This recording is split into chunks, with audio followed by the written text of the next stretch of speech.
G'day YouTube, Warbles on a lot here. First dog on the moon. On the moon. First dog on the moon.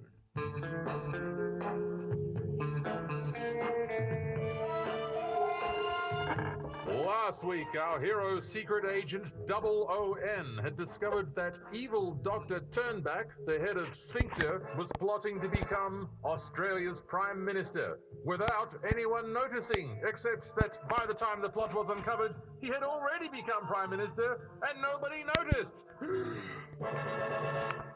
Damn that Turnback. He's quite good at this. Good morning, Double O.N. Your mission, should you choose to accept it, actually, it's a whole different movie franchise, isn't it? You have to accept, don't you? For the Queen and all that. Where was I? The mission, sir. Yes. Sphincter are up to their necks in something sinister, Double O.N. I don't like the smell of it at all. What a cheek, sir. How did Dr. Turnback become PM without changing a single thing, yet making everything so different? Has he put some ghastly mind-controlled drug in the water, some sort of fiendish satellite hypno-ray? Or is it that the nation was so sick of being run by poisonous, virile idiots that when a bloke who can string a sentence together turns up, everyone cheers and heads down the pub to leave him in charge? Is that it? You want me to find out, sir? Well, exactly. I need you to get to the bottom of it. Your mission is to penetrate Sphincter HQ. Probably best to slip in the back door and have a good poke around. Find out what that villainous Dr. Turnback is up to. Certainly, sir. I'll do my best. Excellent. Now, you'll have backup, of course, Double O.N. If you need a rearguard action, we'll be standing firmly behind you.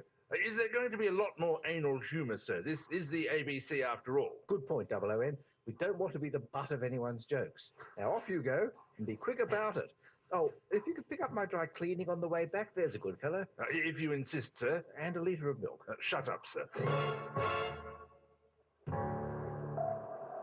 We're just off the coast of Sphincter Island, Double O.N. Just hop into one of these torpedo tubes, we'll shoot you right up Sphincter's back passage. They won't suspect a thing until you come out all guns blazing. Oh, for God's sake. In you go. Fire one!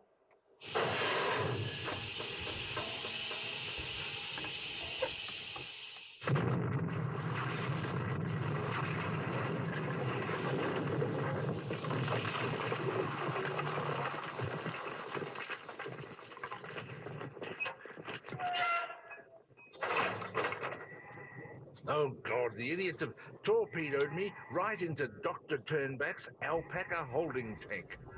On the moon. So good of you to join us.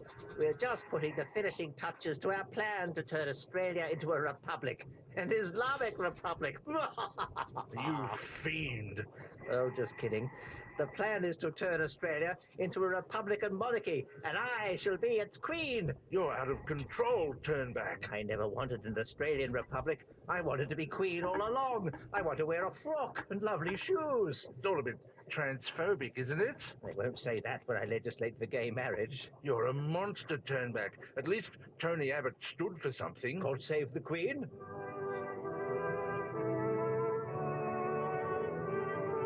Turn that off. Well, all right, he stood for two things. Most importantly, he stood for what he believed in, which was being Prime Minister and destroying his enemies. All right, that's three things. But you're being nice to everyone, and they all liked you. It's un-Australian. What are you really up to, Turnback? You're too clever for your own good, Double O.N. My plan is a simple one. I will keep on being Prime Minister until I get sick of it. Probably 2030.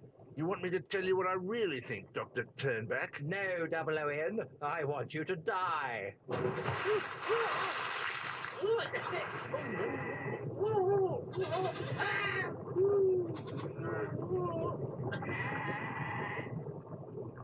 Hello, Maya?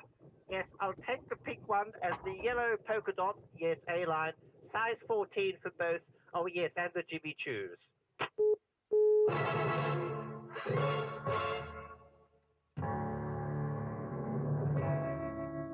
Will he be back next week with another guide to modern living? Who knows? First dog on the moon. We think he'll return. You can win his book and two others. Send us a limerick. A limerick featuring First Dog on the Moon and a seasonal theme. It's our summer reading pack competition. The details are on the RN website. So there, check it out. This has been Sunday Extra. Senior producer is Serpil Shinomish. Other producer.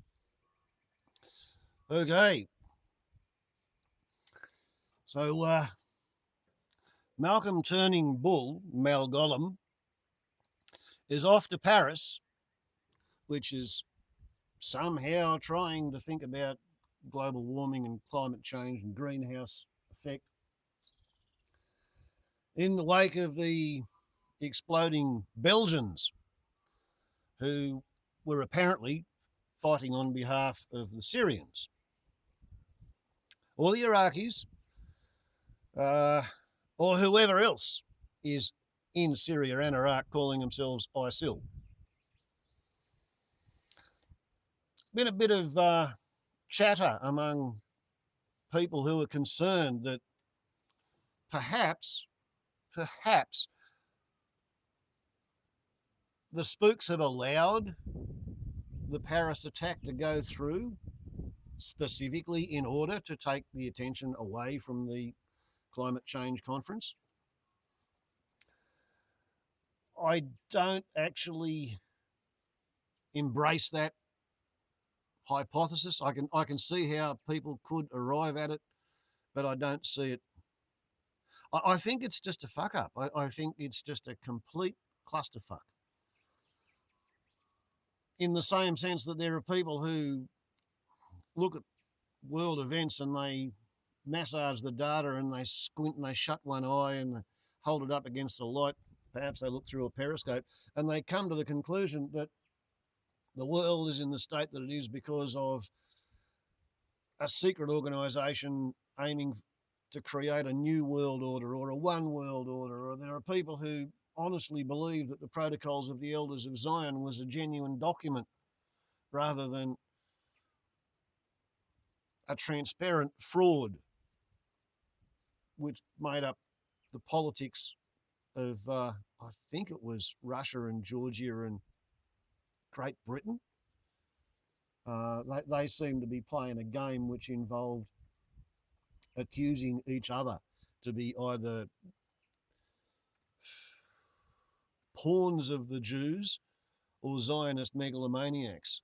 But it was pretty much part of the mechanism of attempting to prolong the imperial system of government in the Balkans. I think that's how it worked. But yeah, there are people who believe that there are 12 incredibly clever, incredibly cunning Jews who secretly meet and determine the fate of the world. I find such conspiracies puzzling. You get people who claim that their own culture is superior. And, well, I'm going to pause this and grab a newspaper letter. Little bit of background. This is the old Glen Innes convent. And the bloke who owns it offered to accommodate Syrian refugees. And there was such a conniption fit among the Islamophobes in town that the story went around that he was planning on turning the convent into a mosque, which he denies because he's a Catholic and that wasn't going to happen. I think what he really hoped for was to fill up his old convent full of tiny, weeny little rooms with Syrians who were going to be paid for by the Australian Department of Community Services. It was a business plan. But anyway, he's now announced he's going to leave town because he's had death threats to his children. And there's been a flood of people justifying their Islamophobic position. Here, convent made the front page on November 19. November 26, its front page is devoted to the flight school being broke yet again. In here on the opinion page, high standards for immigrants. To maintain peace, harmony, equality and minimise standard of living, we need to recognise some people's ways are simply incompatible. We need to recognise the world is not yet ready for homogeneity, that successful nations are friendly to others but firm in their own identity. Australians believe we are a nation with a common language, 500 languages in Australia before Captain Cook, a national allegiance, A libertarian attitude, libertarians, American nutters, and equality before the law. Australians believe our nation is the best on earth, which must mean all the others are inferior by varying degrees. Therefore, to allow the infiltration of inferior ways is to diminish our ways. Sieg Heil! Sieg Heil! Sieg Heil! On that basis, my conviction is that any immigrant into Australia should not become a legal citizen, eligible to vote or receive benefits until 1. They surrender any outside allegiance, example, dual citizenship, foreign religious laws. Okay, no more dual citizenships, no more Australian Israelis fighting in the Israeli army. They pass written and spoken English exams to school grade of 10-year-olds. They pass written and spoken English language exams to school grade of 10-year-olds. That's a great sentence, isn't it? They hold a work qualification of no less than a tertiary certificate 3 level. It must be the prerogative of our national parliament to discriminate and limit immigration. My understanding of the Quran makes Islam incompatible and intolerant of the Australian way. My observation of dual nationalities, and I mean all, work against social cohesion. The multi-ethnic USA doesn't allow for it. Taxpayer funding and exemptions towards practicing of any religion should be abolished. But all high schools should include the study of all mainstream religion and philosophy as a core once-a-week subjects, as it should also music, art, drama, techniques, sport and busyness. As with anything, the broader the education and knowledge acquired by a people, the more advanced a nation can be. So the reverse is equally true. Wisdom includes discernment between ways. M.I. Grant Dundee. I'll say what this prick said again. Australians believe our nation is the best on earth, which must mean all the others are inferior by varying degrees. Therefore, to allow the infiltration of inferior ways is to diminish our ways. I fail to understand how the person who wrote that letter and the people who agree with them can possibly encompass simultaneously the idea that they are superior, that they are better than all other people on earth, and that's why they are in threat and in peril of being wiped out by the other people who are their inferiors. If the white-bread Australians think that we are such a great race in the eyes of the God theory, or in the eyes of the evolutionary race, if we are the fucking superior rulers of humanity, why are the others, the outsiders, such a threat?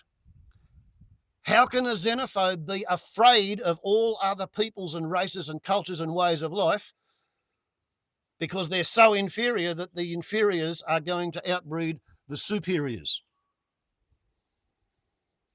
It's got me absolutely confused. It's a level of schizophrenic doublethink that just blows my mind. I mean, either you think your way of life is so superior to every other person's way of life that all you have to do is live your way of life and it'll work, and all the other people whose way of life is inferior to yours will keep stubbing their toe on rocks and they will keep tripping over and banging their head. They will burn themselves in the fires that they light. Their life will turn to shit because they are inferior. If you had any genuine belief in your own culture as being a good culture, you wouldn't be so bloody scared of being wiped out.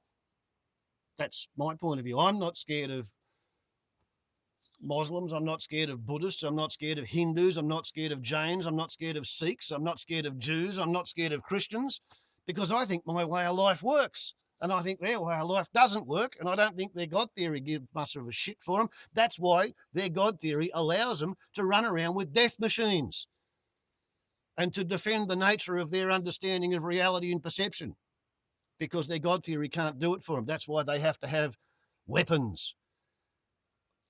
What do we need armies for? Stops our handies from falling in the ground. Just saying, how can all these Islamophobes feel so superior to the people they're afraid of? Something going on there. Overcompensated inferiority complex? Much? Warbles on a lot to YouTube. Ciao.